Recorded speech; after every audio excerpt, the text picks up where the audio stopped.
கருணாநிதி என்ன பண்ணார்? கட்சி கருணாநிதி ஆரம்பித்தார். ஆரம்பித்து எத்தனையோ பேர் இருந்தான். 50 தலைவர்கள் கருணாநிதியே இல்லை. இப்போ முதலமைச்சர் நாற்காலி யார் வீட்டுக்கு போயிடுச்சு? கோபாலபுரத்துக்கே போயிடுச்சே.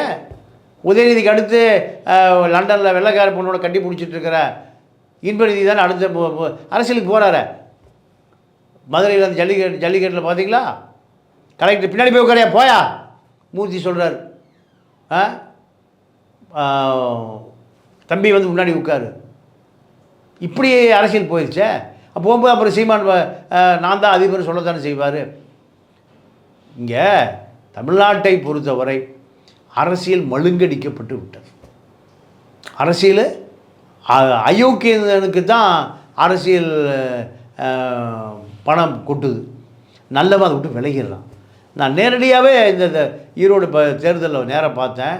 35% படித்தவன், பண்பாளர், சமூக மாற்றத்தை நேசிக்கிறவன், அரசியல் தெரிந்தவன், சாதி ஒழிப்பு, பெண்ணடிமை இதெல்லாம் செய்கிறவன் அரசியல் விட்டே போயிட்டான்.